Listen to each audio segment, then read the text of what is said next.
Tervehdys vaan! SolidWorks-ohjevideon toinen osa olisi tässä nyt luvassa. Katsotaan mitä kaikkea muuta täältä löytyy.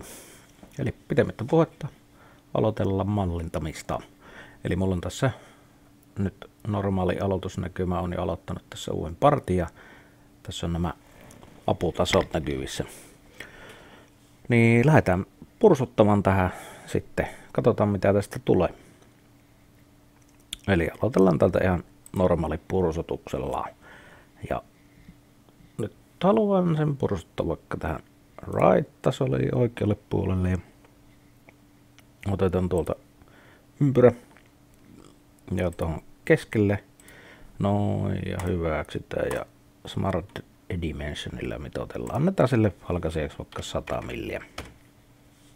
Noin. Ja hyväksytään ja sitten poistutaan Sketcheristä. Nyt voi painaa tältä myös vasemman ylänurkan napista Exit Sketch, niin tosta pääsee myös. Ja haluan, että se on symmetrinen ton right-tason suhteen, eli otetaan tuosta midplane ja sitten annetaan sille vaikka 30 milliä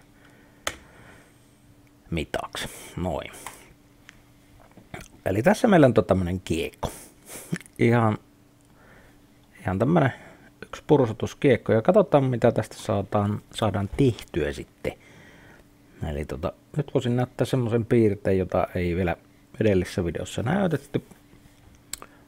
Eli täällä on näitä pyörähdyspiirteitä, eli tässä on pyörähdyspursutus ja sitten pyörähdysleikkaus.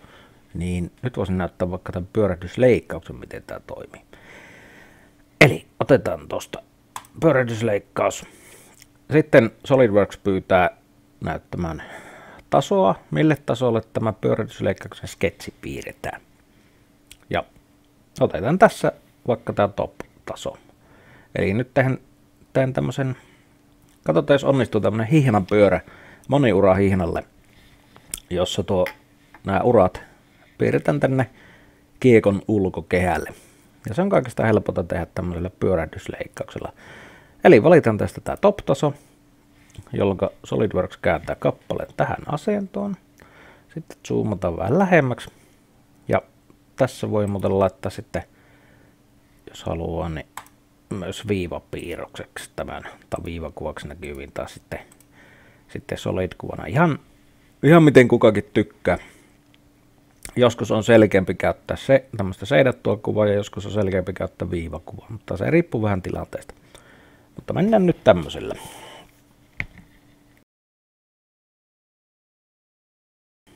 Eli sit voidaan tähän tehdä sketsi. Ja ajattelin nyt, tää ei perustu mihinkään oikeisiin mittoihin, minkään oikein hihnanpyörän mittoihin. Tää nyt ihan tämmönen pelkkä hatusta revittyjä mittoja, eli pyörähdysleikkausta tai pyörähdyspursutusta kun tehdään, niin siinä ensimmäinen ja tärkein asia on aina pyörähdysakselin tekeminen. Toki se voi tehdä missä vaiheessa tätä sketsiä tahansa, mutta itse tykkään aina tehdä sen tässä alussa, niin se on selkeä. Eli piirretään siihen ihan viiva. Itse asiassa se vaan, mutta otetaan tätä centerline, eli piirretään tuosta nyt, kun sä snappaa tähän aputasoon kiinni, otetaan tosta ja piirretään viiva tänne näin. Ja eskillä voidaan lopettaa. Nyt meillä on sinne tommonen musta apuviiva. Ja sille voidaan myös täällä määrätä tämmönen infinite length, eli äärettömän pitkä viiva. Jolloin vaikka zoomata miten kauas, niin se viiva on tuossa samassa kohdassa koko ajan. Tuolla ei ole väliä, onko se ääretön vai ei, mutta kun se on nyt musta ja se on lukittu tähän keskitasoon, joka tässä näkyy, niin silloin ollaan tyytyväisiä. Eli nyt meillä on pyörähdysakseli olemassa. Sitten voidaan sketsata tämä piirre, joka pyöräytetään tämän kappaleen ympäri. Ja nyt ajattelin tässä ihan viivoilla piirtelen tämmöisen jonkunlaisen hieman kartionmallisen uran tänne. Katsotaan minkälainen sitä tulee. Vaikka tosta noin. Ja nythän meillä ei tässä mitään mittoja. Hyväksytään tuolta. Hyväksytään tuokin tosta. Muuten eskiä painamalla näppäimistä sitä myös pääsee noista kysymysikkunoista pois. Eli ajattelin, että tehdään tähänkin nyt yksi symmetriaviiva, joka kulketaan kuvion keskeltä. Niin se helpottaa vähän tätä mitoitusta. Toki tämän voi tehdä myös muillakin tavoilla, mutta itse nyt ajattelin näyttää, että tehdään sen näin. Eli otetaan tuolta line, tai itse asiassa otetaan suoraan se centerline. Ja näytetään tästä tämä viiva, tai piste. Tämä näyttää nyt snappaa tähän ylemmän viivan keskipisteeseen. Niin painetaan tosta, koska sitä just haluankin tässä. Ja vetää tämä viiva vaikka tuohon noin. Ja eskillä pois. Ja tämäkin voi olla että infinite length, eli nyt se on äärettömän pitkä. Eli nyt täällä pitäisi näkyä, katsotaan näkyykö, ei muuten näykään, eli tätä voi nyt siirtää ihan tässä suunnassa ihan mihin vaan, eli se ei lukittunut tähän viivan keskelle, mutta nyt pakotetaan se lukitus siihen, eli voidaan zoomata tästä vähän lähemmäs. Valitaan vasemmalla hiirennapilla aktiiviseksi tämä ylempi viiva, joka tähän sketsattiin. Sitten painetaan oikeata hiirennappia, tänne tulee tämmöinen apuvalikko. Otetaan täältä Select Midpoint, eli valitse tämän viivan keskipiste. Nyt painetaan tätä vasemmalla hiirennapilla. Näin. Nyt se on keskipiste valittuna. Se ei nyt näy tässä millään tavalla tässä näytöllä, mutta se nyt on valittuna kuitenkin siellä. Ja sitten painetaan näppäimistä Shift-pohjaan ja klikataan vasemmalla hiirennapilla katkoviivaa. Eli Shift-pohjaan ja katkoviivaa. Ja nyt siellä näkyy täällä, eli täällä on viiva 7, eli tuo viiva, ja sitten point 16, joka on tämä keskellä oleva tämän vaakaviivan keskipiste. Ne on täällä valittuna, ja sitten pakotetaan tästä coincident, eli pakotetaan, että tämä viivan keskipiste pitää olla tämän katkoviivan kohdalla. Painetaan tuosta, noin.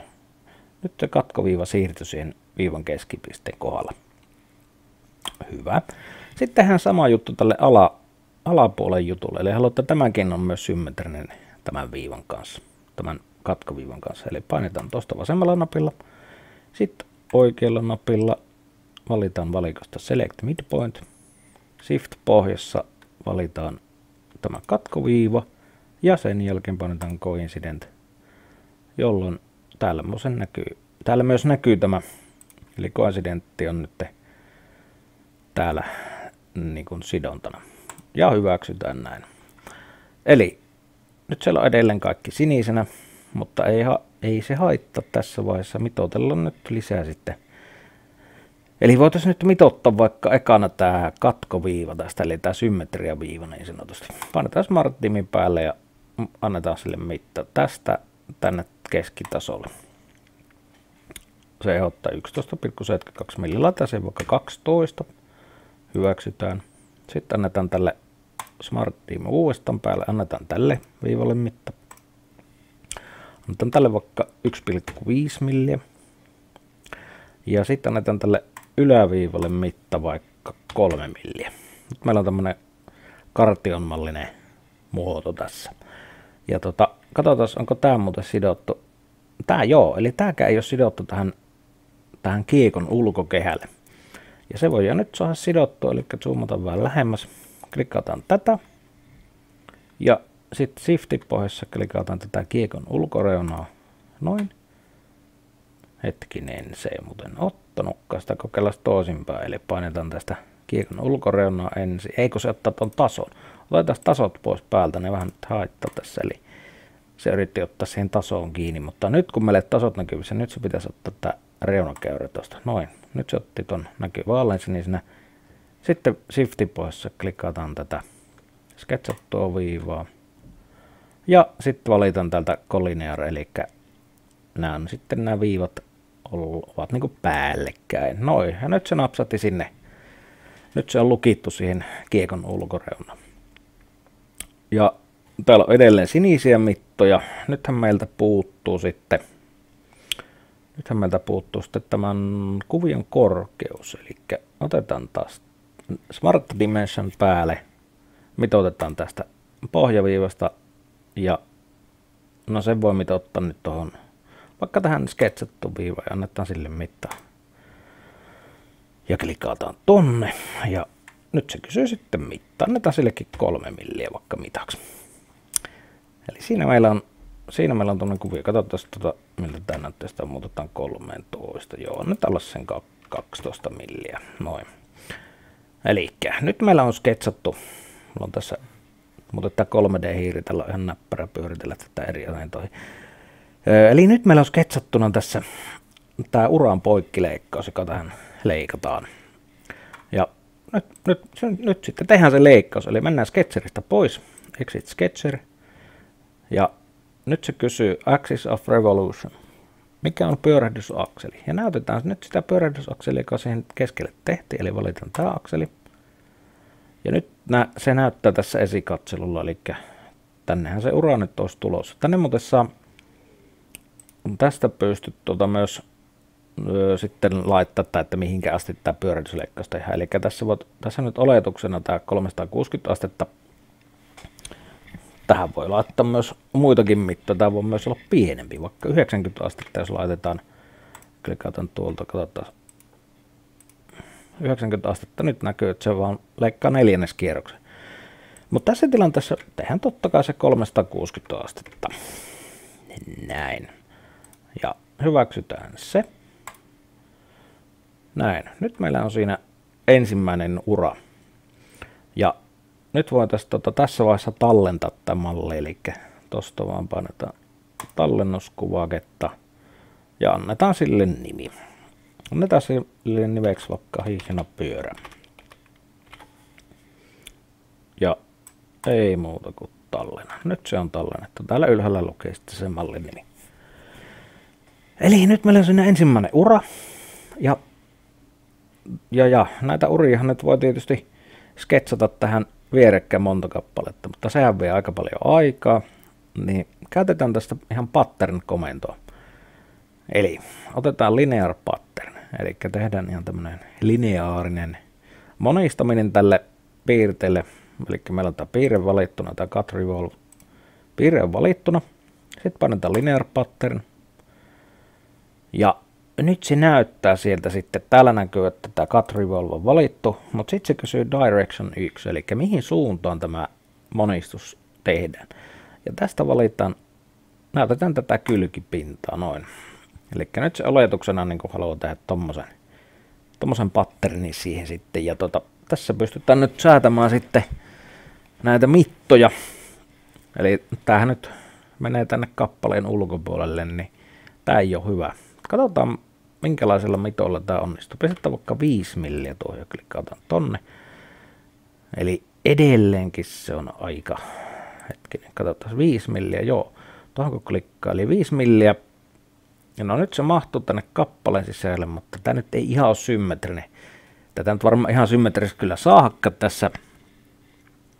Nämä mitat kun on hatusta revitty. Ja katsotaan tuohon, pistetään 4,5 milliä ja painetaan tosta. Nyt se meni niin kuin liian suppeeksi. Kokeillaan 4,8 milliä. Juu, se on tarpeeksi lähelle. Se on tarpeeksi lähelle symmetrisen näköinen. Hyväksytään se 4,8 milliä. Eli tässä näkyy, että 6 kappaletta tehdään näitä piirteitä. Monistetaan yhteensä on 6 kappaletta. Siis mukaan luettuna tämä alkuperäinen. Eli 1, 2, 3, 4, 5, 6. Ja jokaisen piirteen väli on 4,8 milliä. Ei muuta kuin hyväksytään. Ja tässä meillä on nyt urat ulkoreunalla. Ei varmaan kyllä näytä miltä oikealta hihnanpyörältä, mutta tässä nyt on idea kuitenkin näyttää, että miten nämä piirteet toimii. Varmaan oikeassa hihnapyörässä nämä urat on aika paljon matalammat. Mutta joo, ei muuta. Tallennetaan tässä välissä. Painetaan save. Sitten hihnapyörä. Tämä nyt on umpinainen. Tässä on syvällä napa, josta saa akselin laitettua läpi. Ja sitten tätä voisi vähän keventää. Tämä on tämmöinen nyt ihan umpikaleikka. Tämmöinen hihnapyörä olisi aika painava. Ja menee vähän turhan paljon materiaalia myöskin, jos se vaikka valukappaleena tehdään. Niin tehdään tähän pieni kevennys. Eli laitetaan täältä nämä tasot näkyville ja tehdään jälleen sitten pyörähdysleikkaus. Revolve cut. Noin. Ja valitaan sitten täältä vaikka tämä fronttitaso. Nyt se pyöräytti kappaleen näin päin. Jälleen tehdään sinne ekaksi se pyörähdysakseli, eli centerline. Ja tää snappataan tasoon kiinni, otetaan tosta noin. Painetaan eskeä. Ja sitten annetaan olla, nyt ei laita tästä infinite lengthia, annetaan olla sen tässä, koska se riittää ihan hyvin. Tää on musta, eli tää on lukittu tähän tasoon.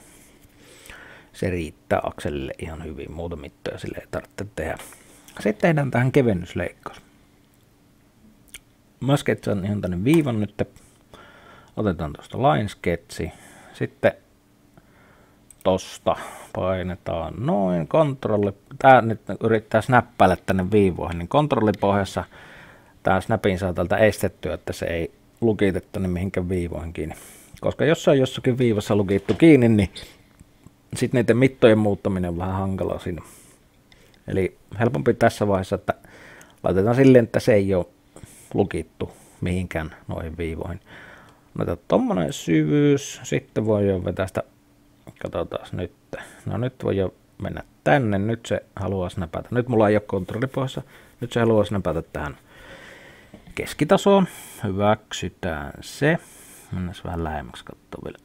Eli noin, hyväksytään se. Painetaan vasenta nappia ja sitten jatketaan viivaa tänne toiseen reunaan.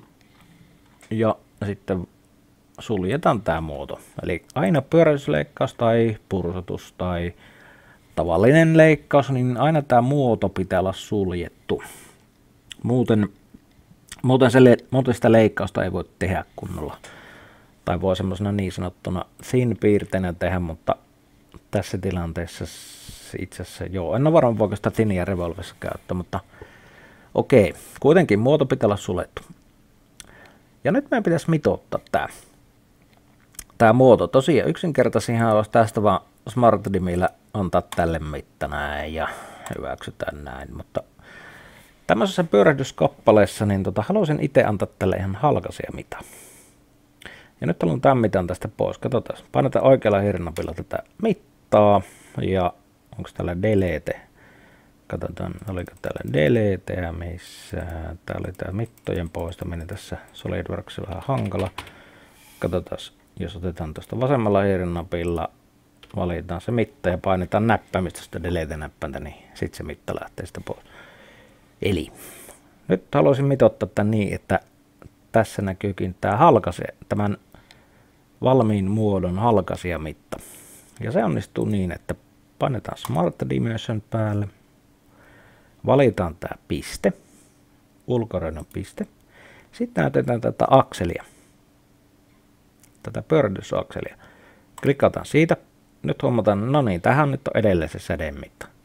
Okei, niin onkin, mutta jos tämä mitta, ennen kuin klikkaan se tähän paikalle, niin jos tämä hiirellä viedäänkin tänne akselin toiselle puolelle, niin sehän muuttuukin halkaisija mitaksi.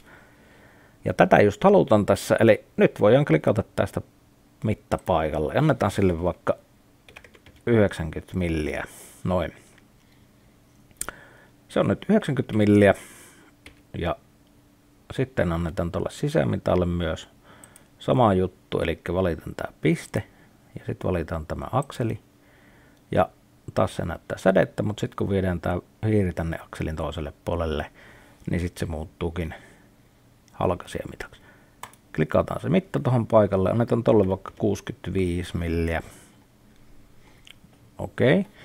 Nyt täältä puuttuu vielä tämän leikkauksen syvyys, eli Smart Dimension päälle ja näytetään suoraa pätkää tuosta. Voidaan vetää se mitta vaikka tuohon, annetaan sille vaikka 7 milliä. Noin. Siinä meillä on nyt mustalla kaikki mitat, eli nyt on täysin mitoitettu sketsi ja mennään sketcheristä pois.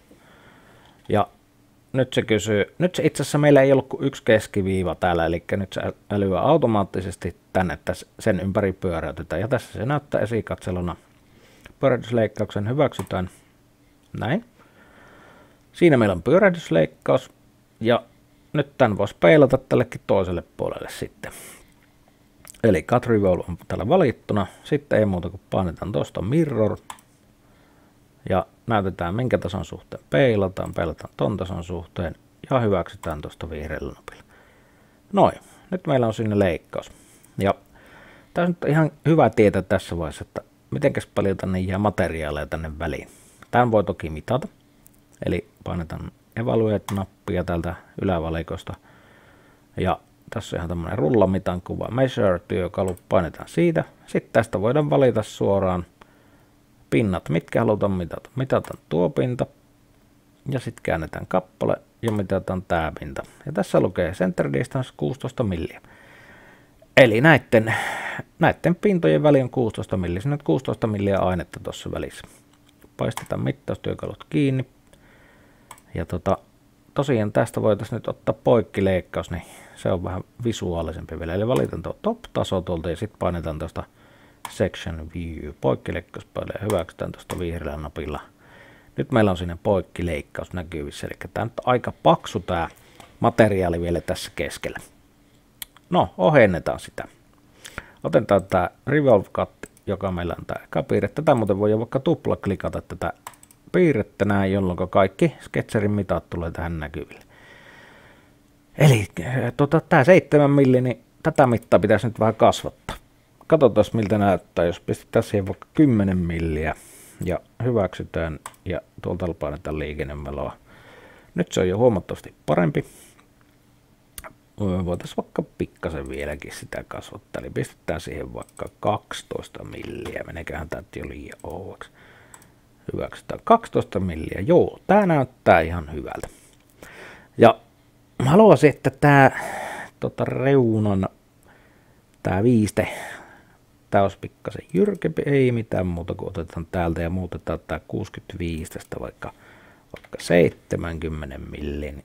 Ja hyväksytään, niin se muuttuu. Muutetaan se 80 millin. Tai 75, se kuulostaa hyvältä. 75 milliä. Jees.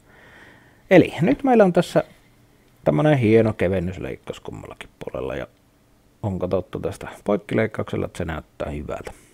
Jees, hyväksytään. Otetaan poikkileikkaus pois päältä. Nyt tähän pitäisi saada napa, jolla taas saadaan akselin kiinni.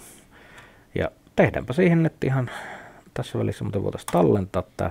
Tehdään siihen ihan normaali pursotus tuohon keskelle. Eli tuolta piirteet, feature, sitten ihan extruded boss. Ja nyt haluan tehdä semmoisen, että sen voi pursottaa myös tästä tasolta. Eli mitä tahansa tasoa täällä voi käyttää pursotuksen sketsitasona, mutta tehdään se nyt tähän right-tasolle. Tosta valitaan taas ympyrä. Annetaan joku mitta sille tossa ja Smart Dimensionille mitoitetaan. Annetaan sille vaikka 25 milliä. Se näyttää hyvältä. Jees, hyväksytään. Exit Sketcher. Sitten se kysyy purstussyvyyttä. Tää taas haluaa pursottaa nyt oletuksena lähteä tästä yhteen suuntaan tästä keskitasolta, mutta haluan, että se on symmetrinen nyt, että kummallekin puolelle tulee saman verran. Valitaan täältä midplane. Ja mittaan tässä on 30 milliä, eli tämä nyt on sama mitta kuin meillä on tämä hihnapyörän kun hihnapyörän leveys. Tämä kuulostaa ihan hyvältä. Hyväksytään, ok. Siinä meillä olisi nyt tällainen napa-aihe, sitten siihen tarvitaan tietysti vielä reikä keskelle. Sitten ei muuta kuin extruded cut ja valitaan tuo ylätaso. Sketsataan siihen reikä. Noin ja hyväksytään. Ja Smart Dimension haluan vaikka sille antaa 10 milliä halkaisijaksi. Ja hyväksytään taas ja Exit Sketcher ja Through All ja hyväksytään näin. Nyt muuten tässä vaiheessa voisinkin näyttää, tässä huomaatte, että tämä on hieman karkean näköinen tämä grafiikka tässä, eli nämä ympyrämäiset piirteet näyttää tämmöiset aika kulmikkailta. Niin tähän piirtolaatuun voi vaikuttaa täällä asetuksissa. Katsotaan mitä täällä on asetuksia, eli mennään tänne hetkinen performance, eli täällä on kuvanlaatuasetukset. Katsotaan, onko mulla nyt täällä jotakin. Go to image quality. Eli täällä näyttää, tosiaan tässä on huono laatu ja hyvä laatu. Ja tässä näkyy karrikoituna, että miten tämmöiset ympyräpiirteet näkyy. Eli tätä liukussaadinta, kun säätelen tässä ja vedetään tätä tänne ihan vasenparana, niin tämmöiset ympyräthän näkyy sitten 6 kulmia niin kuin suurin piirtein. Niin tää kannattaa vetää sitä, toki riippuu vähän koneesta, joku kone saattaa alkaa sitten toimia vähän hitaasti, jos näitä laittaa tänne. Eli tuo punainen alue on semmoinen, mihin ei kannata mennä välttämättä. Se vaatii sitten koneelta, ainakin jos on tämmöisiä monimutkaisempia kokoonpanoja esimerkiksi, niin se vaatii koneelta vähän enemmän potkua, muuten se alkaa tökkiä sitten aika paljon. Eli tässä oli tämä Shaded and Draft Quality ja sitten Wireframe and High Quality. Vetästään nämä molemmat vähän tänne ylemmäksi. Ja sitten ei muuta kuin hyväksytään OK:lla. Ja nythän se näkyy tässä jo paljon parempana. Se kaikki kulmikkuus näistä reiistä hävisi. Tämä näyttää nyt paljon luonnollisemmalta. No niin, eli nyt meillä on siinä napa keskellä. Ja tää voisi vielä tehdä sellaiset kevennysreijät oikeastaan. Katsotaan miltä se näyttää. Otetaan tuosta toi taso pois päältä. Eli tehdään tähän semmoset reijät tänne keskialueelle. Niin mennään, otetaan tästä ihan extruded cut. Eli ihan normaali pursotusleikkaus. Näytetään pintaa tossa. Noin. Sitten, no niin, laitetaan ne tasot nyt kuitenkin takaisin sinne mitoituksen takia. Eli haluan tehdä tähän nyt ympyrän tänne kehälle. Otetaan vaikka ton kokoinen ympyrä. Annetaan sille mitta. No joo, 15 milliä vaikkapa esimerkiksi. Ja sitten Smart Dimensionilla mitoitetaan se tästä keskitasosta. Annetaan sille, se on noin siinä keskellä napaa ja ulkoviisten alkua. Joo, tarpeeksi lähellä 25 milliä jees. Nyt se on mustana, eli kaikki mitoitukset löytyy. Sieltä hyväksytään, poistetaan Sketcheristä ja annetaan sille mitta. Haluan sitten through all, eli se voi mennä kaiken materiaalin läpi, mitä tuossa kohdalla on. Eli nyt meillä on siinä ensimmäinen kevennysreikä. Tässä vaiheessa taas tallennetaan malli. Nyt tämä reikä on täällä valittuna ja otetaan täältä patternin alta circular pattern, eli tämmönen ympyrämäinen piirtemonistus. Painetaan siitä. Sitten se kysyy, että täällä on tämä pyörähdysakseli, ja nyt kun meillä ei erillistä akselia tänne on sketsattu, niin riittää kun näytetään täältä jotakin tämän ympyräpiirteen ulkopinta, eli painetaan tosta, jolloin tämä muuttuu siniseksi, ja sen jälkeen klikataan vaikkapa tämän navan ulkoreuna näin, eli nyt se sitten otti sen keskiakselin niin kuin pyörähdysakseliksi tälle leikkaukselle tai tälle monistuspiirteelle.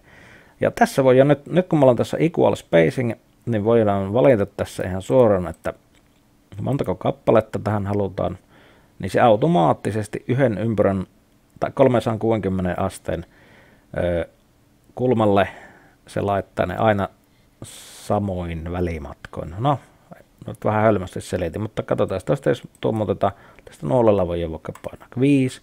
Nyt siellä näkyy, siellä on 5 kappaletta symmetrisesti, 4, nyt on 4 symmetrisesti ja 3, nyt on 3 symmetrisesti. Katsotaan 5, 6, matsko tähän 7. Kyllä siihen 7 mahtuu, mutta laitetaan siihen nyt kuitenkin 6. Eli 6 kappaletta, ja tämä equal spacingin kun ottaa tästä pois, niin sitten on mahdollista tehdä myös näin, että nyt siinä on edelleen ne 6 kappaletta, ja täällä on määrätty, että ne on 15 asteen välein. Ja tässä nyt menee tälle vähän päällekään. Eli tästä voisi käsin sitten säätää tätä ja etsiä se oikein. Itse asiassa tähän voi myös syöttää, kun meillä on 6 kappaletta, niin silloin se on totta kai 60 astetta se väli. Mutta tähän voi myös laittaa SolidWorks, voi laittaa myös laskutoimituksen, jos ei osaa tai kehtaa tai halua laskea päässä. Kirjoitetaan tähän 360 jaettuna 6. Ja klikataan vaikka, ei se nyt mennyt. Kyllä kun näin, se meni equal spacingin lautta päälle. Katsotaan 360 jaettuna 6, painetaan enteriä, niin siihen tuli 60 astetta nyt. Eli näin voi myös laskutoimituksia laittaa suoraan, mutta laitan tämä equal spacing nyt, ja nyt on 6 kappaletta siinä. Hyväksytään se. Siinä meillä on hieno circular pattern. Ja nyt meidän hihnapyörä alkaakin olla valmis. Tähän nyt voisi siis joku kiilauran tähän napaan laittaa, mutta leikataan siihen kiilauraan. Tallennetaanpa tuosta vielä extruded cut. Otetaan sieltä ja laitetaan tuosta tasot näkyville. Ja tehdään tämmönen simppeli leikkaus. Corner rectangle. Noin. Eskille hyväksytään. Sitten haluan taas tätä kiilauraa on symmetrinen tämän keskipystyakselin kanssa tai keskitason kanssa. Valitaan vasemmalla napilla tää vaakaviiva. Sitten painetaan oikeata nappia. Select midpoint. Sen jälkeen shifti pohjaan ja painetaan tätä pystytasoa. Ja sitten valitaan täältä coincident. Nyt se on pakotettu, että tämän keskiviiva tai tämän viivan keskipiste on tässä pystytason kohdalla. Hyväksytään. Annetaan tälle mitta. Olkoon se vaikka 4 milliä. Näyttää hyvältä. Ja sitten mitoitetaan mitenkä syvä tää pitäisi olla. En nyt muista tämmönen kiilaura. Se varmaan mitoitetaan tuosta tangentista. Olikohan näin. Voidaan mitoittaa tosta. Painetaan tosta dimensioon ja sitten painetaan tätä ympyrän tangenttia. Ja nyt huomataan, että se ottaa tuota keskipisteestä. Hyväksytään tuo nyt ja painetaan OK. Ja Eskillä painetaan tosta, niin saadaan mitoitus pois päältä. Eli tämä 6,86, niin tämän haluaisin nyt mitoittaa kuitenkin itse asiassa tästä ympyrän tangentista. Ei mitään, painetaan vasenta hiiren nappaa, hetkinen. No joo, nyt tää kyllä pitikin painaa oikeata hiiren nappia. Joo, sitten täältä, eli tulee tää apuvalikko. Sitten täällä on tämmönen leaders-välilehti. Ja täällä alempana on tämmönen arc condition, first arc condition. Täällä on keskipiste, minimimitta tai maksimimitta. Eli tangentti on minimimitta tässä. Painetaan siitä, jolloin tämä muuttuu 1,86 milliä. Hyväksytään tosta. Ja nyt voidaan tuplaklikata ja muuttaa sille mitta. Annetaan sille vaikka 2 milliä. Ja sitten vielä hyväksytään. Ja Smart Dimensionilla annetaan sille itse asiassa. No, tää on sinisenä nyt, koska tää kello täällä ilmassa. Sillä ei ole periaatteessa mitään väliä. Voidaan hyväksyä tää leikkaus ihan näin. Ja jälleen through all. Leikataan kaikesta läpi. Näin. Siinä meillä on myöskin kiilaura. Tallennetaan malli tässä välissä ja laitetaan tuosta tasot pois näkyvistä. Eli näin nyt on mallinnettu tällainen yksinkertainen hihnapyörä. Ja tähän nyt voisi toki vielä laittaa vähän pyöristyksiä tonne alanurkkiin, niin saadaan pikkusen hienomman näköinen sitä vaikkapa 4 milliä R sinne. Ja tuosta valitaan tuo käyrä ja tuo käyrä ja sitten toiselta puolelta otetaan tuo käyrä ja sisempi käyrä ja hyväksytään noin. Siinä meillä on nyt pyöristykset. Sitten voisi vielä viisteyttää tämän navan ylä- ja alapään, eli otan tuosta filletin alta chamfer. Annetaan sille vaikkapa 1 milli. Viistele 1 milli kertaa 45 astetta, niin kuin tässä näkyy. Nyt valitaan tuosta toi yläreunakäyrä, noin. Ja sitten käännetään kappale toisinpäin ja painetaan tuosta yläreunakäyrä noin. Ja hyväksytään vihreällä. Noin. Nyt se näyttää jo huomattavasti paremmalta. Totta kai tallennetaan taas välillä fillet. Tänne voi myös tänne yläreunan pistää pikkuinen pyöristys. Annetaan sille vaikka 3 milliä. Ja valitaan tosta käyrä ja tosta käyrä. 3 on ehkä vähän liikaa. Annetaan sille 2. Muutetaan se 2. No niin, hyvältä näyttää ja näin. Nytpä tää hihnapyörä voisi sanoa, että tää olisi valmis. Näin.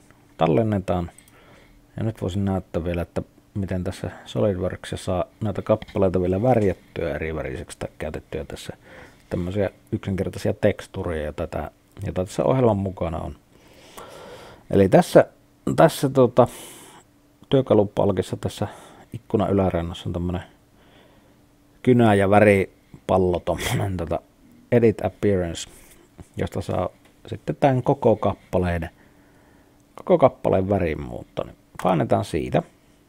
Sitten tulee tämmönen valikko näkyville ja tässä nyt oletuksena color, eli täältä pystyisi vasemmalta puolelta paletista vaihtaa sitten, nyt se ottaakin tämän pelkän ympyrän pinnan, katsotaan, eikö ton pyöristyksen pinnan, katsotaan uudestaan, silleen, että meillä ei ole valittuna mitään, sillä katsotaan uudestaan, painetaan tuosta kynää, color, no niin, tuplaklikattiin color, ja nyt kun painetaan täältä väripaletista, niin tää värihän muuttuu sitten sitä mukaan, tai voi vaikka ihan mustaksi laittaa näin. Mutta SolidWorksissa on värejä myös paljon muutakin kuin pelkkiä, tai siis pintamahdollisuuksia on muutakin kuin pelkkiä näitä värejä.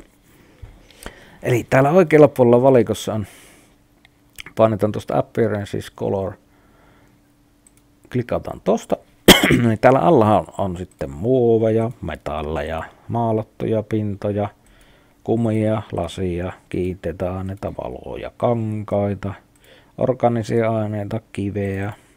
Sitä kiveäkin kun aukastaan täällä on esimerkiksi painetaan tuosta tuplaklikataan asfaltti. Noin, nyt meillä on asfaltista tehty pyörä. Asfaltista tehty hihnapyörä. Ja muuten tämä neliö, mikä tässä näkyy, niin tästä voi jo sitten säätää tämän tekstuurin zoomausta. Eli mitä pienemmäksi laitetaan, niin sen tiheämmäksi se tekstuuri menee. Eli nyt katsotaan, saadaan tosi lähelle zoomata, että tulee tuo asfalttikuvio näkyviin. Ja sitten toisen suuntaan zoomata, niin tämä saa niin karkeammaksi näin. Nyt se valikko hävisi täältä, painetaan tuosta pallukasta, nyt se tuli sinne takaisin. Eli voisi vähän näyttää, mitä täällä kaikkea nyt on. Fabric, täälläkin on kaikkea kankaita, mattoja. Tässä tietysti metalli, tämmönen hihnapyörälle, niin metallihan se on. Katsotaan metal. Tuosta vaikka steel. Sitten täällä on vaihtoehtona kiillotettu teräs, harjattu teräs, mattateräs ja niin edelleen. Hiekkapuhallettu teräs. Valitetaan vaikka hiekkapuhallettu teräs. Tuplaklikataan tosta. Sitten katsotaan, no tämähän nyt näyttää tällä aika tasaiselta. Ei tämä nyt oikein näytä hiekkapuhalletulta. Tämä hiekkapuhallettu esimerkiksi, niin tämä näkyy sitten kun tätä renderöidään. Tästä tehdään semmoinen renderöity kuva, niin se näkyy siinä, mutta tässä se ei näy ennen kuin täältä laittaa näkymäasetuksista. Hetkinen, katsotaan, mennään tästä hyväksytään vielä. Eli näkymäasetuksista Real View Graphics pitää laittaa päälle, jolloin tämä näyttää tälle, ja sitten laitetaan muuten vielä Ambient Occlusion tältä päälle, jolloin tämä näyttää tälle vähän hienomman näköiseltä, luonnollisemmalta. Eli tämä on tämmöinen, joka vähän niin kuin lennossa renderöi tätä mallia tavallaan tässä. Ja tuon monilla näytöohjaimilla tuon disabloitu, eli tuon Real View Graphics ei ole näkyvissä ollenkaan. Sen saa kyllä tuolta Windowsin rekisteriä editoimalla. Sen saa periaatteessa ihan millä tahansa koneella tuon Real View Graphicsin sillä näkymään. Siitäkin voisi jossakin vaiheessa näyttää, miten se tehdään, mutta ei siitä tässä vaiheessa sen enempää. Eli nyt tämä näyttää niin kuin tämmöiseltä aika paljon realistisemmalta. Täällä hienosti kiiltelee nämä kaikki valaistukset. Täällä myös tämmöinen lattia on tämmöinen peililattia niin sanotusti tässä. Eli täällä peilikuva näkyy tuolla alapuolella sitten. Mutta tämä on vähän epärealistisen sen näköinen, kun tässä on vielä nämä mustat viivat. Niin voi nyt vielä tosta painaa tuolta ylhäältä ja otetaan tämä shaded, josta lähtee nuo reunat pois. Eli näin. Ja katsotaan mitä muuta materiaalia sitä löytyy. Nyt kun ottaa Real View Graphics päällä, niin painetaan tosta. Eli meillä oli tämä Sandblasted Steel oli siinä äsken. Sitten täällä on Chrome. Tuosta vaikka Chrome pinnotus painetaan. Noin, nyt se on. Nyt huomataan, että tää alkaa vähän tökkiä. Mulla tässä koneella, katsotaan hyväksytään tosta. Nyt se lähti toimimaan. Eli tää näyttää jo tässä aika hyvältä, mutta renderöitynä tietysti tänne saa ihan fotorealistisen näköisen tästä kappaleesta. Ja vieläkin leikitä nyt tässä vähän videon lopuksi vielä hassutellaan tässä vähän. Katsotaan mitä täällä oli. Täällä on kulta esimerkiksi. Tuosta otetaan tämmönen satiinipinnotteinen kulta. Tämmönen kultainen hihnäpyörä olisi aika hieno. Ja maalattu. Katsotaan tämmönen candy apple eli candypunainen. Miltä tää näyttää. Ja hienoltahan se näyttää. No joo, täällä nyt on näitä kaikenlaisia. Katsotaan organic. Täällä on puuta, vettä, jalokiviä, taivasta. Tuosta voi vaikka ottaa pesusiinikuvia. Eli nyt meillä on pesusiinestä tehty hihnapyörä. Ja ruoho. Ja sitten tuosta vaikka nahka. Nyt on nahkainen hihnapyörä sitten. Tämmöstä niin, tää on ihan näppärä, jos tosiaan pitää tehdä jotakin renderöintimalleja tai renderöintikuvia sitten, vaikka jotakin esitettä varten tai muuta, niin täällä on näitä valmiita materiaaleja olemassa. Sitten toki teksturiahan tähän voi tuoda ihan mitä tahansa kuvia vaikka netistä. Se onnistuu kyllä. Graniitti muuta tästä on vielä. Nyt on graniittinen hihnapyörä. Noin. Mut joo, tää tutoriali olisi oikeastaan tässä. Eli tässä nyt oli muutama lisäpiirre, mitä tällä voi tehdä, ja vähän tätä tekstuurijuttua myöskin, miltä näyttää ja miten se tehdään. Tätä Real View päältä pois, näköjään graniitti näkyy tässä vieläkin. Ambient Occlusion. Kyllä. Tämä muuten, jos sitten haluaa pois, eli nyt tuli pelleltyä näillä pintavaihtoehdoilla ja ei halua sitä, että se on enää niin grafiittia, niin painetaanpas täältä ja sitten otetaan siitä vaikka color ja painetaan tuplaklikataan coloria, niin sitten se lähti siitä pois. Eli nyt se on harmaa väri ja katsotaan siis tuolta painettiin tuo kynän väri, niin nyt voidaan tää väri vaihtaa ihan mihin tahansa. Pistetään vaikka tommonen tumman harmaa. Näin. Eli tää toinen osa ohjevideosta olisi nyt sitten tässä ja katsotaan jossain vaiheessa, tuleeko sitten kolmatta osaa. Vielähän tässä on vaikka mitään näyttämättä ja kokoonpanojakin voisi jossain vaiheessa vähän näyttää, miten niitä tehdään. Ja muutamia piirtetään. Täällä on vielä jotain, ei ole käyty läpi. Mutta ei muuta kuin kokeilemaan vaan sitten ja katsomaan mitä kaikkea tällä voi tehdä. Kiitoksia vaan kun katsoit videon ja moi moi!